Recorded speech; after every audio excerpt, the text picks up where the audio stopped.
नमस्कार बाल दोस्तों, आज हम વિડિયો 4 ધોરણ 6 વિષય છે હિન્દી એમાં આપણે વિરામ चिन्हों વિશેનો અભ્યાસ કરીશું। तो बाल दोस्तों, हमने अगले वीडियो में कुछ विराम चिन्हों के बारे में सीखा है, जाना है, देखा है। आज हम ऐसे ही कुछ और विराम चिन्हों के बारे में जानेंगे और सीखेंगे।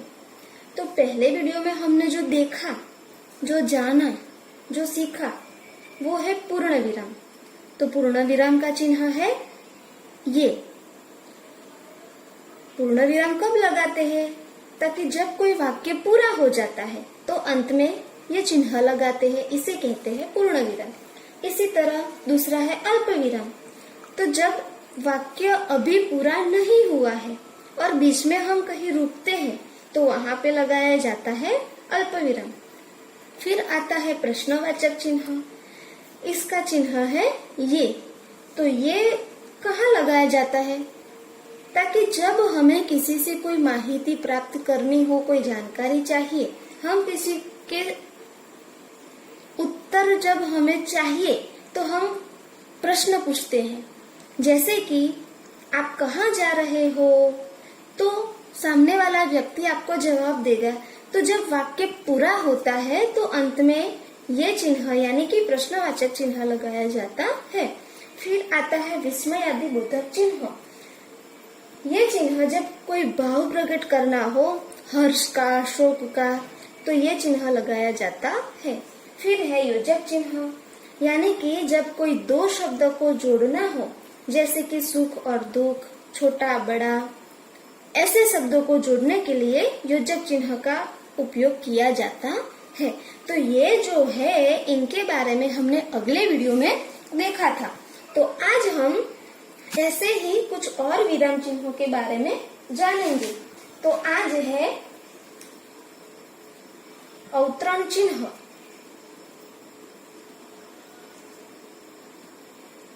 अवतरण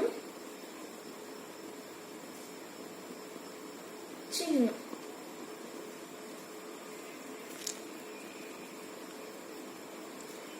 ये जो अवतरण चिन्ह है, इसके दो प्रकार है। पहला है इकहरा और दूसरा है दोहरा। इकहरा अवतरण चिन्ह यानी कि इसकी निशानी है ये, इसे कहते हैं इकहरा अवतरण चिन्ह। तो जब हम इस अवतरण चिन्ह का प्रयोग कब करते हैं? ताकि जब किसी के उपनाम, रचना या पुस्तक के शीर्षक आदि को उद्धृत करते समय किया जाता है। जैसे कि इसका हम एक उदाहरण देखेंगे, जैसे कि समझदार नन्ही, समझदार नन्ही। फिर यहाँ पे मैंने चिन्ह लगाया समझदार नन्ही। पाठ के लेखक है शंकर सुल्तानपुरी। यहाँ पे मेरा वाक्य पूरा होता है, इसीलिए मैंने लगाया है पूर्ण विराम।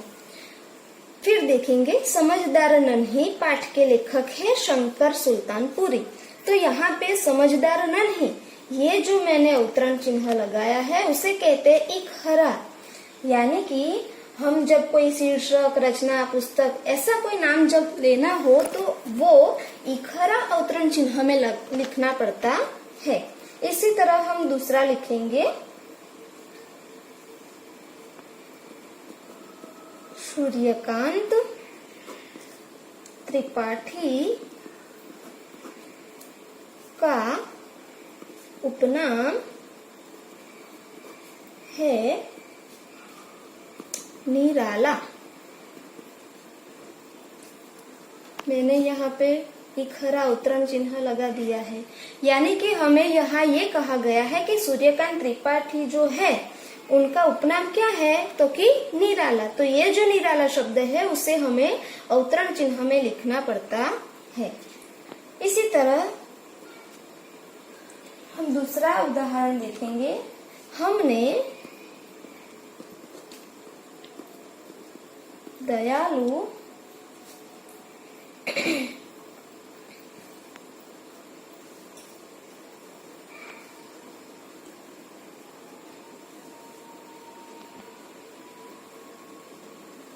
हमने दयालु शिकारी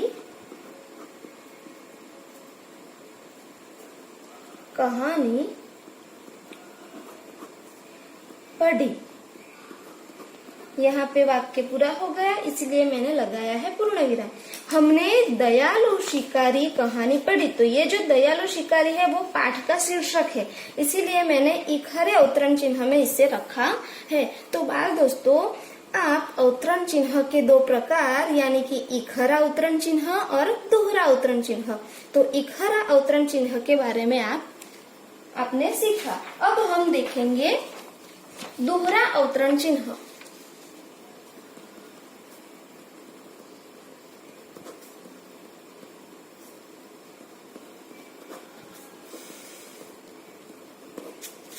इसका निशान है ये, इसे कहते हैं दोहरा अवतरण चिन्ह।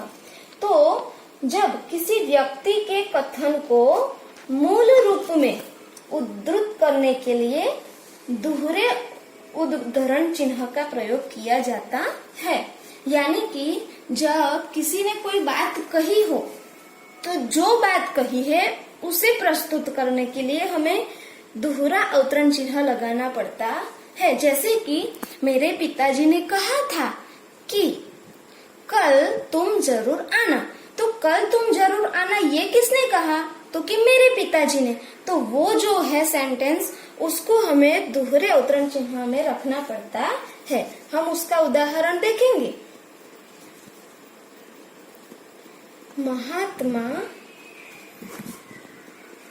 गांधी जी ने कहा है कि,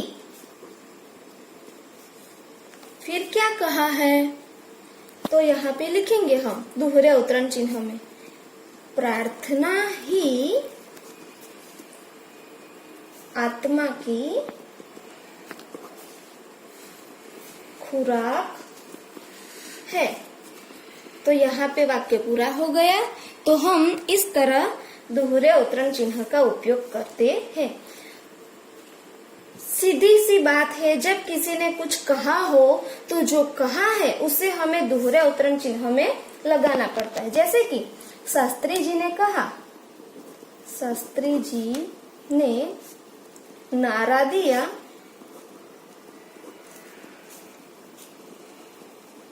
जय जवान